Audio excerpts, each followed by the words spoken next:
Hello everyone, good morning. आज का class में लाइन ग्राफ के बारे में हम पढ़ने वाले हैं। डीआई का ये 10th क्लास है जहाँ पे हम एक सिंगल क्लास में लाइन ग्राफ के 3-4 सवाल करने वाले हैं। मतलब आज के क्लास में आपको प्रीवियस ईयर के जो एसएससी के जो एग्ज़ाम्स में क्वेश्चन आए हैं, रेलवे के एग्ज़ाम में जो भी आते हैं, हालांकि रेलवे में लाइन ग्राफ नहीं आते हैं लेकिन एसएससी में लाइन ग्राफ आते हैं। तो एसएससी के कुछ सिलेक्टेड सवाल ले रहा हूँ लाइन ग्राफ का, लगभग 4 सवाल ले रहा हूँ। लाइन ग्राफ आपका बहुत सिंपल सा पड़ता है, बहुत ज़्यादा टफ नहीं है। जो अभी तक आपने बार ग्राफ देखा, बार ग्राफ के पहले पाई चार्ट देखा, पाई चार्ट के पहले टेबल देखा था। तो टेबल थोड़ा सा डिफरेंट होता है, पाई चार्ट थोड़ा सा डिफरेंट होता है और बार ग्राफ और लाइन ग्राफ ऑलमोस्ट सेम होता है, बस डेटा रिप्रेजेंट करने का तरीका अलग अलग है।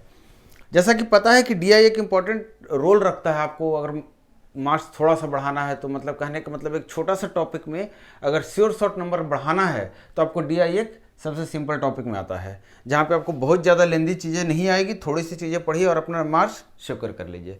चलिए आज का फर्स्ट सवाल ले रहे हैं हम। फर्स्ट सवाल आपका जो लाइन ग्राफ का सिंपल सा सवाल है, देखिए पहला सवाल। देखिए लाइन ग्राफ का जो क्वेश्चन होता है इसमें आपको क्या करना होता है, आपको एक दिमाग में बात रखनी होती है कि अगर बार ग्राफ ही बना कर देता क्वेश्चन को, इसी डेटा को, इसी सवाल को बार ग्राफ में देता तो कैसा देता। तो आप देखिए बार ग्राफ में अगर देता तो इस तरीके से एक डेटा लेता, इस तरीके से एक लाइन ड्रॉ करता या कहीं एक बार ड्रॉ करता और ये डेटा हो जाता। अगर आप यहाँ की बात करेंगे तो श्रीलंका के लिए भी बात करता तो यही बात करता, और इस तरीके से बात करता तो भी यही बात करता। मतलब आप अगर यहाँ से ये समझने की कोशिश कर रहे हैं कि बार ग्राफ लाइन ग्राफ में क्या अंतर है, तो आपको पता चलेगा कोई अंतर बार ग्राफ और लाइन ग्राफ में नहीं है, सिर्फ डेटा को रिप्रेजेंट करने का तरीका बदला है। बाकी सारे इन्फॉर्मेशन रीड करने में, बनाने में सारे के सारे सेम तरीके से अप्लाई किए जाएंगे। अब हम बढ़ते हैं सवाल की ओर। सवाल कह रहा है कि 7 देशों में जो चाय का उत्पादन है प्रति एकड़ वो मिलियन टन में इस लाइन ग्राफ के द्वारा दिखाया गया है। जहां 300 है इसका मतलब 300 मिलियन टन हो गया। यहाँ 104 मतलब 104 मिलियन टन। और ये 7 देश का नाम आप पढ़ लीजिए। इंडिया है, श्रीलंका है, भूटान है, चाइना है, नेपाल है, थाईलैंड और सिंगापुर। तो इसमें सवाल जो कह रहा है, सबसे पहले जो सवाल आपसे पूछ रहा है कि एवरेज यील्ड, एवरेज जो उपज है, जो उपज हुआ है वो एवरेज उपज क्या है सारे देशों का एक साथ, मतलब औसत कितने का उपज हुआ है अगर बात करें तो इस तरह के सवाल में आप क्या करेंगे, औसत निकालेंगे। औसत निकालने का आपको तरीका मैं बार बार बताया हूं कि औसत निकालने के लिए आपको क्या करना होता है, किसी एक को औसत मान लेना होता है। अपने मन से किसी एक को मान लीजिए औसत। चलिए इसी को औसत मैं मान ले रहा हूं कि देखिए यहाँ 300 है, 250 है, 275, 72, 162, 104, 100, तो मैंने 200 को औसत मान लिया। अब प्लस माइनस जो भी होना होगा इसके बाद हम कर लेंगे। 200 हमने औसत मान लिया कि औसत कितना हमारा है, 200 है। क्लियर। अब 200 औसत है तो यहाँ से कितना निकल कर आ गया हमारा, 100 निकल कर आ गया। मतलब इसका काम मेरा कंप्लीट हो गया। हमने इसका 100 दे दिया इसको और इसका भी काम कंप्लीट हो गया। देखते जाइएगा 2 टिक मैंने लग चुका है तो इसका तो दोनों का काम खत्म। +4 यहाँ से निकल कर आया है, +4। यहाँ से +2 निकाल ले रहा हूँ, जो साइड वाला निकाल ले रहा हूँ। यहाँ से +2 निकाल रहा हूँ, यहाँ से +2, मतलब 3 बार 2 और 1 बार 4 निकल के 10 निकल गया। मतलब अब तक मेरे हाथ में 10 एक्स्ट्रा है, वो 10 मैं इसको दे रहा हूँ तो ये 260 हो जाएगा। आप समझिएगा कैलकुलेशन, मैं थोड़ा स्लो चल रहा हूँ ताकि आप पकड़ सके मैं कैसे कैसे कैलकुलेशन कर रहा हूँ। तो यहाँ जो 10 निकल कर आया था मैंने इसको दे दिया, चूंकि इसको भी 200 करना है तो इसका 60 ले लिया, चूंकि ये 260 हो गया 10 मिलने के बाद, तो इसका 60 मैंने ले लिया और ये 200 हो गया। और वो 60 मैं इसको दे दूंगा तो 220 हो जाएगा, जिसका 20 मैं ले लूंगा, जिसका मैं 20 ले लूंगा। और जैसे ही इसका 20 मैं लूंगा, ध्यान से देखिएगा, जैसे ही इसका 20 लूंगा मैं तो ये क्या हो जाएगा, आपका 200 पूरा हो जाएगा। मतलब यहाँ भी टिक लग गया। अब आपके पास 20 बचा है और यहाँ से अगर आप देखने जाएंगे तो यहाँ 270 है, इसको 20 दे दीजिए, 290 और 90 ले लीजिए, आपका 200 ये भी हो गया। 90 आपके हाथ में, याद रखना इस बात का। 90 में से अब आपके सामने 2 बनाना है पूरा, तो 90 में से अगर इसको आप देते हैं 80 तो आपका ये भी पूरा हो जाएगा। जो 70 बचा है, 70 जो बचा है वो आपको इसको देना पड़ेगा। और इसको चाहिए कितना, इसको चाहिए कितना, ये तो बन नहीं पा रहा है, तो 70 इसको आप क्या करेंगे, 10 बचा था ना, यहां से 70 था, बार फिर से जोड़िए तो जरा। 300 में से यहाँ निकला 300, ये हो गया 10, पूरा गोल 10 हो गया। 60, 60 20 निकला, 90, 90 इसको दे दिए, 80 इसको दे दिए, 10 बचा। और इसको 10 दे दिए 90, इसको 10 दिए तो कितना बच गया, ये 10 दे दिए तो 90 हो गया, मतलब 110 और बचा, मतलब 110 से कम पड़ गया, जो 110 सबको बटेगा, अब 7 लोगों में बटेगा 110, और 110 अगर 7 लोगों में बटेगा तो कितने से बटेगा, तो आप देखिए इसको कितने हो जाएगा एवरेज, आप निकालेंगे तो आपका लगभग आ जाएगा कितना, 184 पॉइंट समथिंग आ जाएगा, 15 से देखिए कट रहा है लगभग, 184 पॉइंट समथिंग में लिख दिया हूं, तो ये आपका औसत निकल कर आ गया। अब देख लीजिएगा एग्जैक्ट वैल्यू के लिए आगे बढ़ते हैं। सेकेंड सवाल कह रहा है कि जो हाईएस्ट 3 जगह जहां पे उपज हुई है, जहां पे हाईएस्ट 3 कंट्री जहां पे उपज हुई है और जो लोएस्ट 3 कंट्री जहां पे उपज हुई है, इन दोनों का औसत का अनुपात क्या होगा, औसत का अनुपात, तो औसत यहाँ भी 3 कंट्री है, यहाँ भी 3 कंट्री है, तीनों का औसत निकालेंगे, अगर मान लीजिए इस 3 कंट्री का औसत निकालेंगे तो टोटल तीनों का बटा 3, और इस तीनों का औसत निकालेंगे तो भी टोटल तीनों का बटा 3, मतलब बटा 3 दोनों जगह खत्म होना है। तो सीधे हम बात करेंगे कि औसत क्यों हम निकालने जाए, औसत हम क्यों निकालने जाए, हम तीनों का टोटल सम निकाल देंगे, रेशियो ही तो लेना है, तो सम निकालिए। हाईएस्ट 3 कौन कौन सा हमारा, 300 है, 250 है, 272 है, तीनों को आप जोड़ लीजिए एक साथ तो कितना हो गया, तो आप कहेंगे सर 3 2 5 2 7 और 1 8, 822 आ गया। जुड़िए, मैंने किया कि जो 100 वाला था 300 200 500 500 700 जोड़ लिया, ये 50 और ये 50 से लेके कितना हो गया, 100 और जोड़ दिया, हमारा कितना आ गया 800, और यहाँ जो 22 बच गया था वो 22 लगा दिया। अब जो लिस्ट 3 है, लिस्ट 3 में देखिए कौन कौन सा, 82 है, 104 है, 120 है, तो 200 तो आपका ऐसे हो गया, 100 100 200, और इस 80 को और 20 को देंगे तो 300 हो जाएगा, तो 300 तो आपका पूरा गोटा हो गया। चलिए बड़े अच्छे समझिएगा, इस 80 को इस 20 के साथ दे दिया तो 200 हो गया, और इस 100 को दे दिया तो 300 हो गया, मतलब 4 और 2 6 बचा, बचा है कि नहीं, कितना बचा है, सिर्फ 6। क्लियर, यहां तक कोई कंफ्यूजन नहीं है ना। अब इसको आपको डिवाइड करना है और रिजल्ट निकालना है, तो रिजल्ट निकालिए। 6 से कटेगा, ये 6 से काटते देखिए तो जरा, 2 से तो कट रहा है, 2 2 4 8 4 12 3, 6 से भी कट जाएगा, तो 6 से कटेगा, 6 कम 6 6 3 18 और 6 7 42, यही कटेगा ना, और 6 से 51, देखिए तो ऑप्शन है आपके सामने ऐसा कुछ,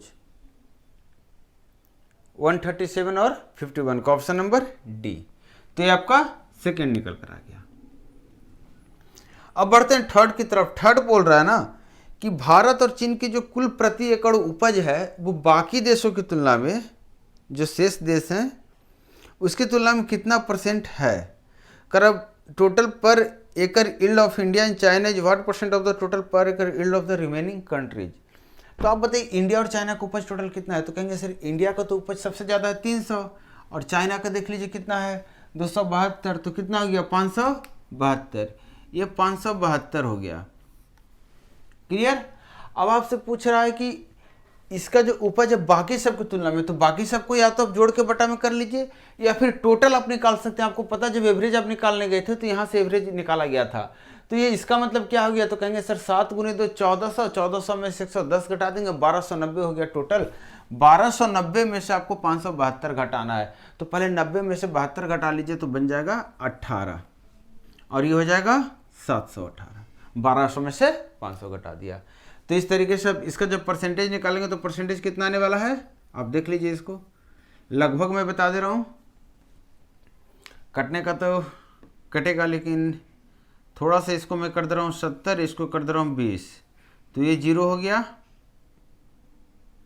8 से 8 7 56, 8 9 72, 9 से 11, 11 7 77, 77 के आसपास का कोई ऑप्शन है आपके सामने, तो देखिए 79 एक ऑप्शन है, 79.66, तो आपका ये हमारा रिजल्ट हो गया इतना %। एक पार्ट इसमें और है जो कि मैंने लिखा नहीं है बोर्ड पे, आप इसको देखिए सुन लीजिए पहले। करा सभी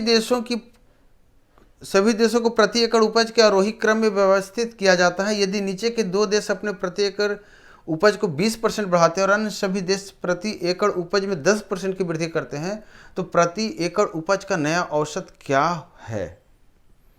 आप समझ रहे हैं सवाल को। बोल रहा है कि इसमें से सब कुछ जो कम उपज करता है इसको, और उसके बाद जो सबसे कम है, उसके बाद जो सबसे कम है, इस तरीके से अरेंज करना है बढ़ती क्रम में, सबसे कम, फिर उसको ज़्यादा, फिर उससे ज़्यादा, फिर उससे ज़्यादा, फिर उससे ज़्यादा। तो आपको अरेंज करने की ज़रूरत नहीं है, आप डायरेक्टली बताइए सबसे कम उपज करने वाला कौन है। एक रहा नेपाल और दूसरा आपका रहा थाईलैंड। कह रहा इन दोनों का 20% से बढ़ा देते हैं हम।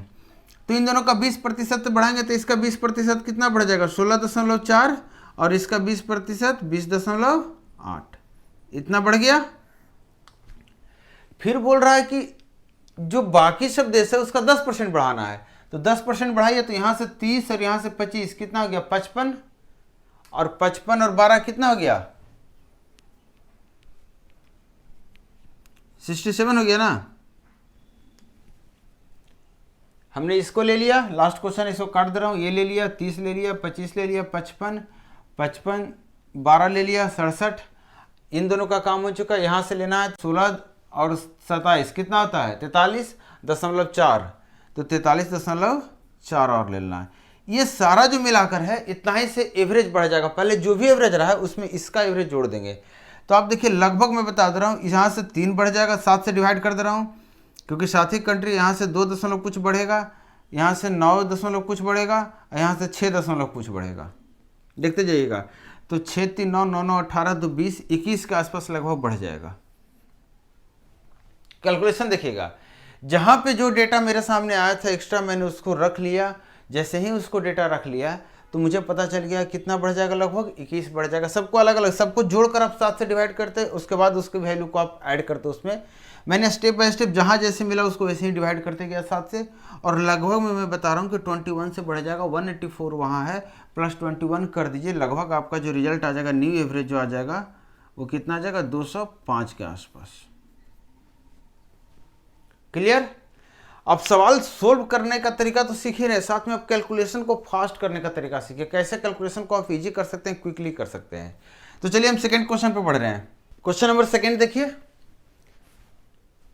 कह रहा है कि किसी कंपनी का जो लाभ है उसको दर्शाया गया है इस लाइन चार्ट के थ्रू, लाइन ग्राफ के थ्रू, और जो लाभ है वो लाख में दिया गया। मतलब कंपनी का 2011 में जो लाभ हुआ 20 लाख है, 2012 में जो लाख है वो कितना लाख है 30 है, 2016 में जो लाभ है वो कितना है 10 लाख है, 14 में 5 लाख, इस तरीके से। 2013 में देखिए नुकसान हुआ 10 लाख का। ये नेगेटिव शो कर रहा है कि नुकसान हुआ है, और इसी नेगेटिव को प्रेजेंट करने के लिए लाइन ग्राफ की जरूरत पड़ती है, क्योंकि बार ग्राफ में आप नीचे दिखाना नहीं जाता, मतलब नीचे नहीं दिखा सकते हैं, लेकिन लाइन ग्राफ क्या है कहीं भी मूव कर जाता है। तो अब देखिए सवाल कह रहा है कि किस साल कंपनी को लॉस हुआ है।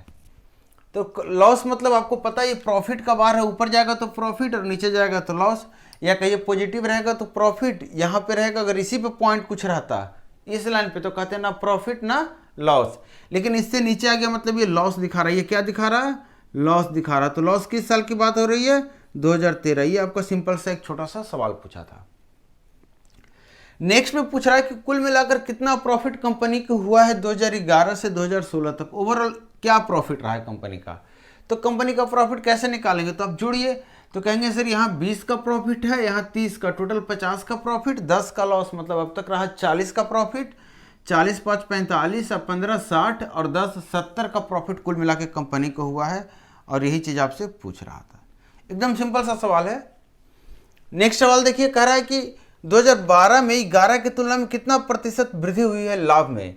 तो 2011 में लाभ कितना था, तो कहेंगे 20 था। 2012 में कितना लाभ हो गया 30, कितना बढ़ गया 10, तो 20 में कितना बढ़ गया 10, बढ़ा कि नहीं। यही पूछ रहा है कि 2012 में जो लाभ है 11 की तुलना में कितना है, तो कहेंगे 50% है कि नहीं है। लास्ट सवाल देखिएगा, ये समझ में आ गया ना, इसमें कोई कंफ्यूजन नहीं है ना।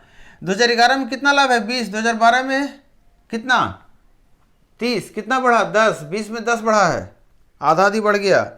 लास्ट सवाल जो कर रहा है कि अगर 2015 के अंत में मुनाफा कंपनी के भंडार में जोड़ दिया जाए, 2015 के अंत में मुनाफा कंपनी के भंडार में जोड़ दिया जाए, ये वाला जो मुनाफा है कंपनी का जो पहले तक जितना मुनाफा रहा था उसमें जोड़ दिया गया है, तो भंडार हो जाता है 150। यहाँ तक टोटल 150 लाख का भंडार हो जाता है, प्रॉफिट का जो है वो 150 लाख रुपये हो जाता है।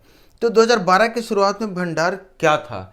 इसका मतलब 2011 में कंपनी नहीं शुरू हुई थी, कंपनी और भी पहले शुरू हुई थी। आपको बताना है कि 2012 के शुरुआत में भंडार कितना था। तो आप बताइए कि 150, ये 2015 के अंत में जब 15 लाख का मुनाफा होता है, इसको भी इसमें जोड़ा गया है, तो इसमें से 15 माइनस कर देंगे तो कितना बचेगा? तो आप कहेंगे 135। इसका मतलब इसके अंत में 135 रहा होगा, जिसमें से 5 ये जुटा होगा, इसको भी हटा देंगे तो 130। ध्यान दीजिएगा बड़े अच्छे से, 130 और 130 ये तो लॉस हो गया ना, ये तो फोकट का लॉस हो गया है। मतलब यहाँ पे कितना रहा होगा बैलेंस? तो कहेंगे सर 130 प्लस 10 140 रहा होगा। यहाँ पे कितना रहा होगा? 140। और 2012 के शुरुआत में जा रहा है, 2012 में भी 30 का लॉस प्रॉफिट हुआ है, तो ये प्रॉफिट भी 140 में जुड़ा हुआ होगा। मतलब कितना रहा होगा 2012 के जस्ट पहले या 12 के स्टार्टिंग में? तो कहेंगे सर 30 हटा देंगे, मतलब 110 का यहाँ पे था, इस साइड नहीं इस साइड, मतलब यहाँ पे 110 का प्रॉफिट था। यही आपसे सवाल पूछ रहा है कितने का प्रॉफिट था? तो 110 लाख का प्रॉफिट रहा था 2012 की शुरुआत में या 2012 में। 2012 तक नहीं, 2012 तक बोलता तो 110 प्लस 30 कितना बोलते? 140 बोलते। क्लियर है? आपको लग रहा होगा सवाल छोटे छोटे हैं, सवाल छोटे छोटे ही होते हैं। लाइन ग्राफ के सवाल वैसे भी, डीआई का सवाल में इतना ताकत नहीं होता कि आपको हिला सके। डीआई का सवाल वैसे ही से ही होता है, इसलिए क्योंकि कैलकुलेशन अगर आप कर पाते हैं तो बड़ा मजेदार है। छोटा सा सवाल है। चलिए नेक्स्ट सवाल देखिए, क्वेश्चन नंबर 3। देखिए क्वेश्चन नंबर 3, छोटा सा सवाल फिर से आपके सामने आया है। सवाल पढ़िए पहले। सवाल कह रहा है कि जो दिया गया लाइन ग्राफ है, ये किसी कोचिंग में जो एडमिशन हो रहा है स्टूडेंट्स का, उसके बारे में दिखाया गया है कि 2011 में 100 स्टूडेंट्स का एडमिशन हुआ था, जबकि 2012 में 150, 2013 में 150, 2014 में 250, 2015 350, 2016 300। तो इस तरीके से एडमिशन हुआ। अब इस पर सवाल पूछ रहा है, पहला सवाल आपसे पूछ रहा है कि पिछले वर्ष की तुलना में कितने वर्षों में दाखिले की संख्या अधिक थी। तो दाखिले की संख्या मतलब एडमिशन किस पिछले वर्ष की तुलना में किस किस साल या कितने जगह ऐसा, कितने साल ऐसे रहे जहाँ पिछले वर्ष की तुलना में एडमिशन ज़्यादा हुआ है। तो यहाँ पे देखिए एडमिशन बढ़ा है, तो आप कहेंगे हाँ बढ़ा है। यहाँ पे एडमिशन देखिए बराबर, यहाँ भी 150, यहाँ भी 150, यहाँ फिर बढ़ा है, 2 बार बढ़ा, यहाँ फिर बढ़ा है, 3 बार बढ़ा, यहाँ फिर घट गया है। मतलब टोटल ऐसा कितने बार हुआ है? 3 बार ऐसा हुआ है जब क्या हुआ? एडमिशन बढ़ा है पिछले साल की तुलना में। सेकेंड पार्ट पे आते हैं। सेकेंड पार्ट जो आपका इस सवाल पूछ रहा है, ये क्या पूछ रहा है? बोल रहा है ignoring year 2016 how many students took admission in the coaching centre since its inception in the year 2011। बोल रहा 2016 को छोड़ दिया जाए तो 2011 में जब शुरुआत हुआ था कोचिंग, तब से लेकर कितना एडमिशन हो चुका है। तो 16 को छोड़ दीजिए, कोई दिक्कत नहीं। अब बताइए मुझे 100 इन दोनों की मिलाइए 3 1 400 और इन दोनों की मिलाइए 6 4 10, 1000 स्टूडेंट्स का एडमिशन हो चुका है। सिंपल सवाल। चलिए आगे बढ़ते हैं। अब बोल रहा है admission in the year 2014 grew up इतना percent as compared to the previous year. 2014 में कितने परसेंट से एडमिशन रेट बढ़ा है?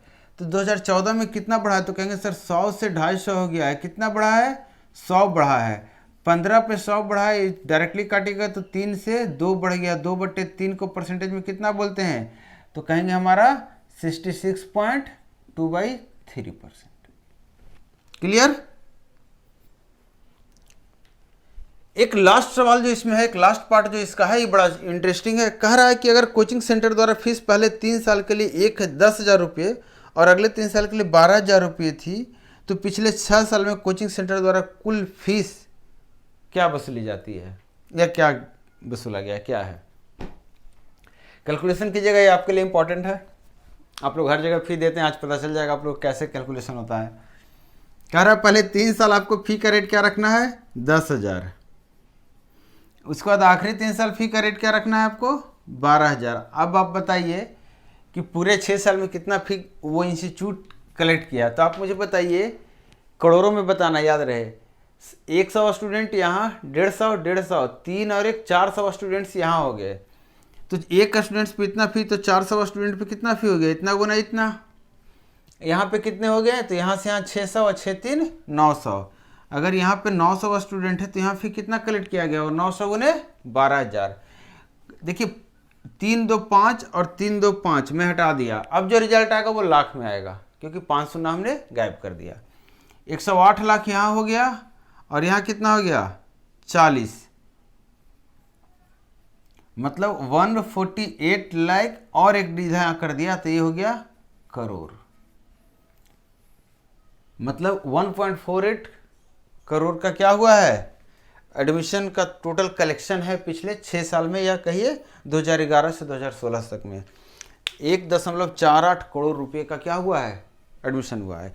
एक आखिरी सवाल ले रहा हूँ लाइन ग्राफ के बारे में।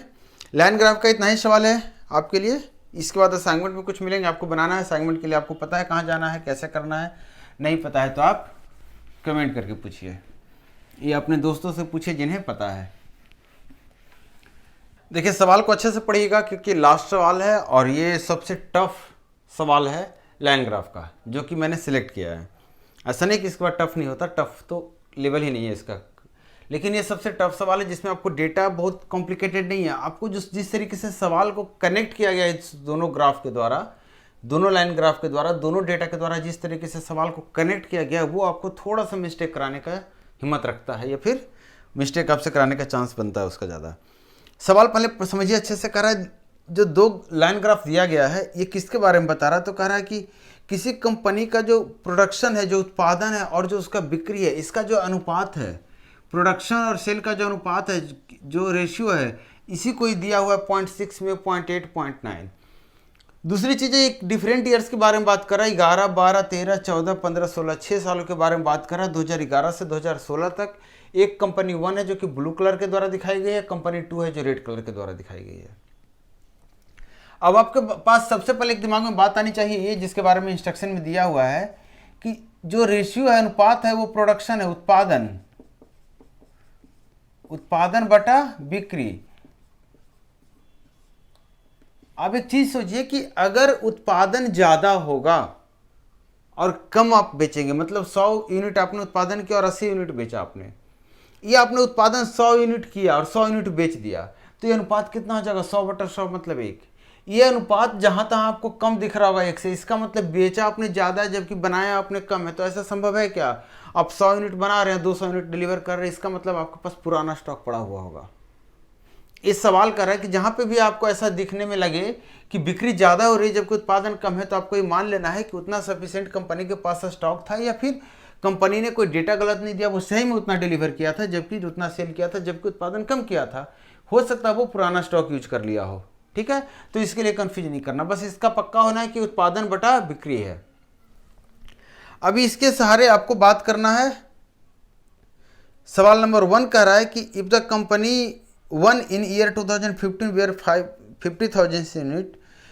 देखिए कह रहा है कि जो 2015 में कंपनी, पहला जो कंपनी है ब्लू कलर की जो कंपनी है, जो ब्लू कलर से दिखाया गया, इस कंपनी के बारे में बात कर रहा है कि 2015 में जो इसका सेल है वो 50,000 है, 5,000 नहीं है, 50,000 है।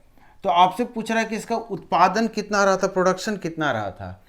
तो आप देखिए कि अगर इसकी वैल्यू आपको दे रखी है, ध्यान से देखिएगा, इस बात को अच्छे से समझिएगा। अगर बिक्री आपको दे रखी है, ये अनुपात आपको हर जगह दिया हुआ है, ये अनुपात आपको दिया हुआ है।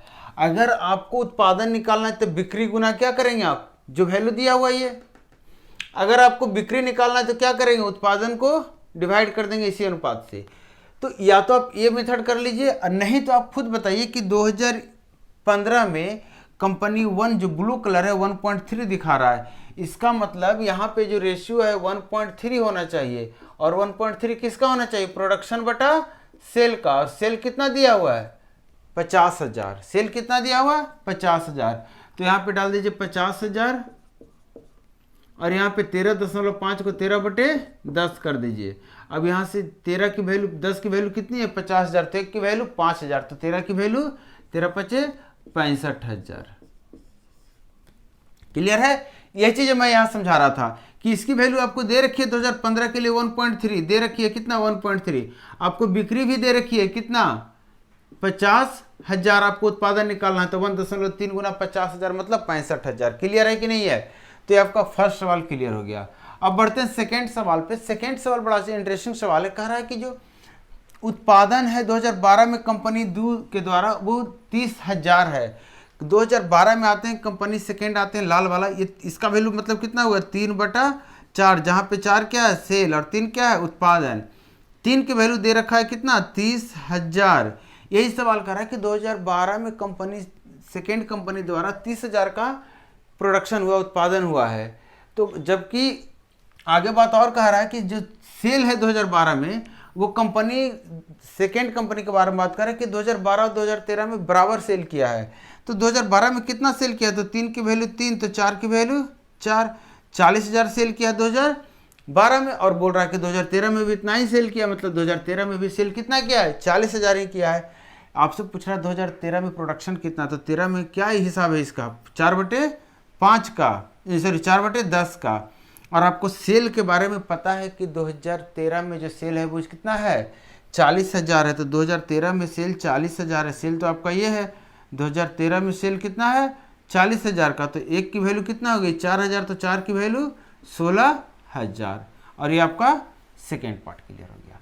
सवाल देखिए कैसे घुमा घुमा कर आपसे पूछ रहा था। नेक्स्ट सवाल देखिए, मैं 2 ही सवाल नोट किया था, 2 पार्ट इसमें और है, इसको मैं हटा दे रहा हूं। उम्मीद है कि आप पॉज करके नोट कर लेंगे।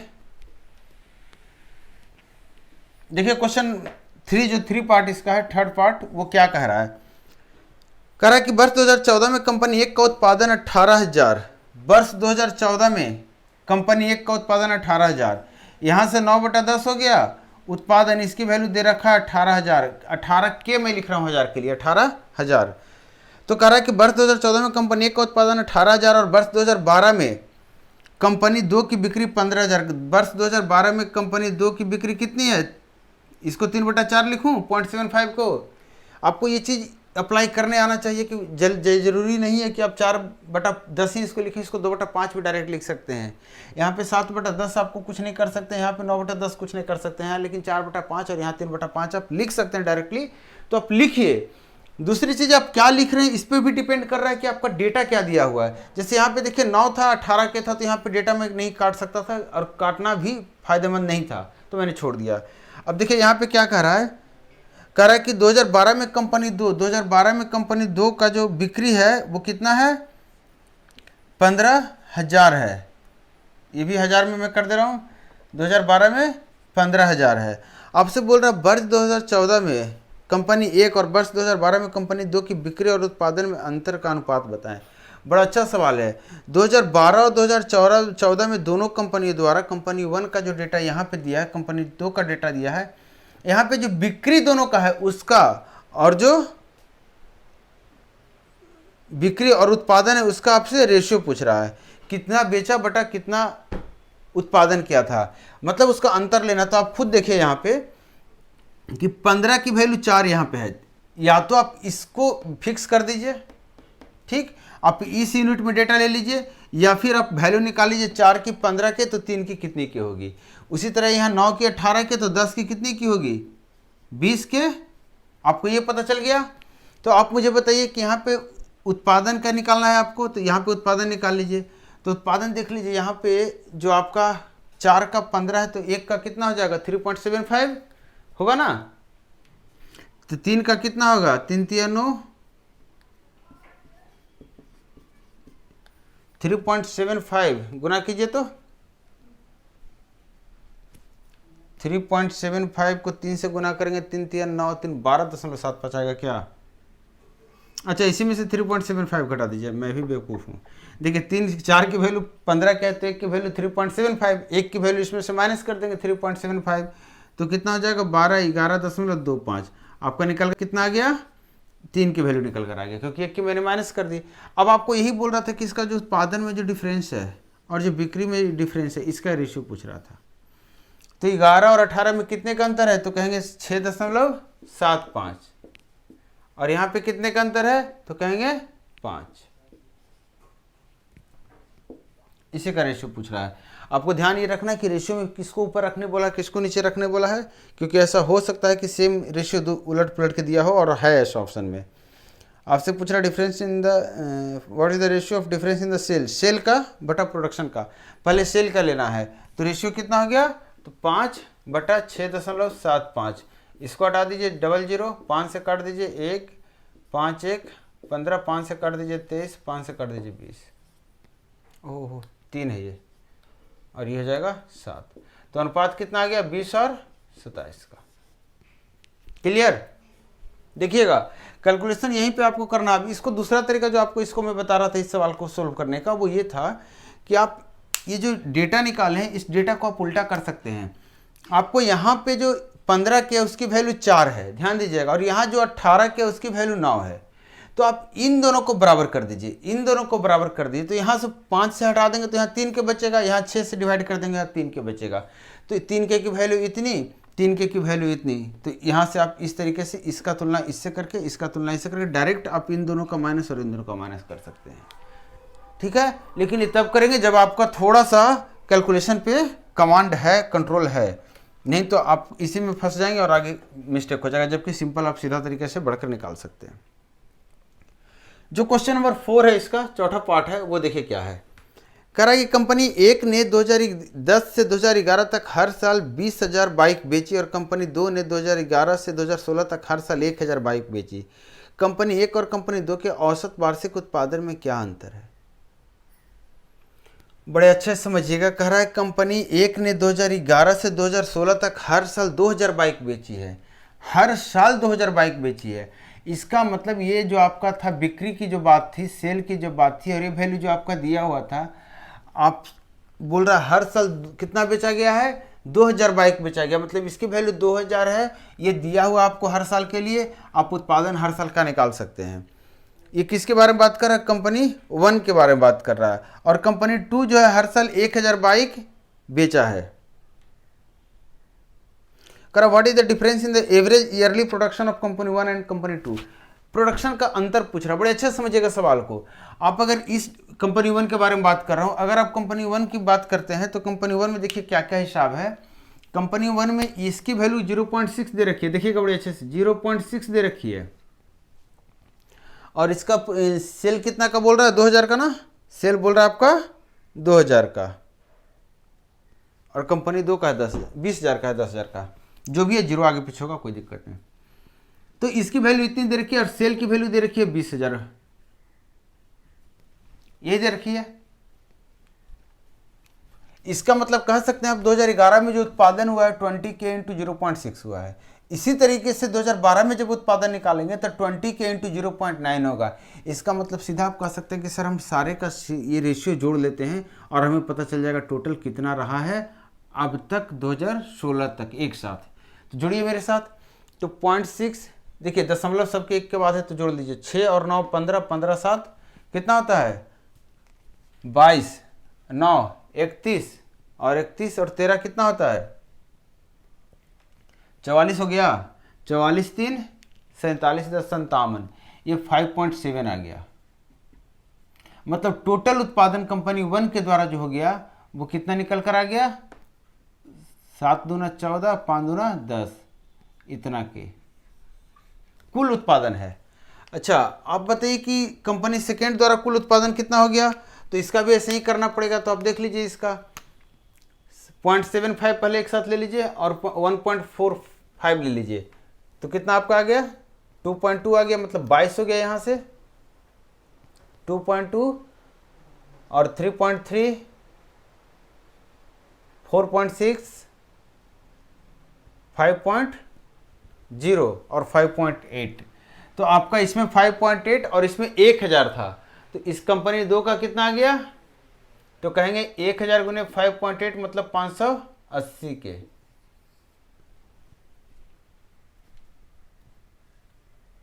नहीं 58 के, सॉरी 58 के। क्लियर है? 5.8 इंटू कितना हो गया आपका 10,000 है ना, तो 10 के, तो दशमलव हट गया पॉइंट के साथ, तो 58 के। आपको बोल रहा था दोनों का औसत का अंतर, तो हम अंतर निकाल कर औसत कर दे रहे हैं क्योंकि 1 2 3 4 5 6 साल की बात है, तो दोनों का अंतर निकाल लेंगे तो डिफरेंस कितना आ जाएगा, तो आ जाएगा 8 6 14 और 6 5 5 ये बटा 6 और 6 7 9 54 हो गया ना, 2 6 18 6 18 6 18, 1,000 था 3 डेसिमल तक ले लिया तो लगभग इतना आ गया। तो ये आपका लास्ट सवाल था। ये 1000 में निकल रहा था सब, ये 9 पॉइंट समथिंग था, 9.333 हजार। तो 1000 में से हटाएंगे, जब 1000 को जीरो लगाएंगे वहाँ पे तो 3 जीरो जाएगा और 3 डेसिमल को वो रिप्लेस करेगा, तो 9333 0.3 देखिए आपके पास एक ऑप्शन होगा ऐसा, और लास्ट ऑप्शन आपका यही है। तो ये आपसे सवाल पूछ रहा था और ये लास्ट सवाल था डीआई का। यहाँ पे हम एसएससी के स्टूडेंट्स जो हैं, रेलवे के जो स्टूडेंट्स हैं, उन सब का डीआई कंप्लीट कर चुका हूँ। इसके बाद का जो क्लास नेक्स्ट क्लास आने वाला है वो बैंकिंग स्पेशल आने वाला है। बैंकिंग के प्रीवियस ईयर क्वेश्चन आपको डायरेक्टली मिलने वाले हैं और सिर्फ बैंकिंग के प्रीवियस ईयर मिलेंगे। ऐसा नहीं है कि वो रेलवे वालों को या फिर एसएससी वालों को फ़ायदा नहीं करने वाला, वो फ़ायदा करेगा, हर जगह फ़ायदा करेगा। और ये जो सवाल है ये भी फ़ायदा करने वाला है आपको बैंकिंग वालों को। आप लोग थोड़ा सा डिफ्रेंशिएट मत कीजिए इस चीज़ों में कि पढ़ाई में ये आई मेरा है ये नहीं मेरा है। पढ़ाई सब कीजिए, क्योंकि सवाल ये भी उठा कर डाल सकता है बैंकिंग में। ऐसा कुछ नहीं है कि बहुत हार्ड सवाल है या फिर बैंकिंग के लिए ईजी है। और डीआई के बारे में तो आपको पता ही है कि बैंकिंग का डीआई थोड़ा सा कॉम्प्लिकेटेड होता है। तो हम नेक्स्ट क्लास में आपको लेकर आ रहे हैं बैंकिंग स्पेशल, एसबीआई का हो चाहे आईबीपीएस का हो, सारे का क्वेश्चन लेकर आ रहे हैं सेलेक्ट करके। और आप तब तक वीडियो को देखिए, पसंद आ रहा है तो वीडियो शेयर कीजिए, चैनल को सब्सक्राइब नहीं किया तो सब्सक्राइब कीजिए और मेरा इंतजार कीजिए नेक्स्ट क्लास का। Thank you.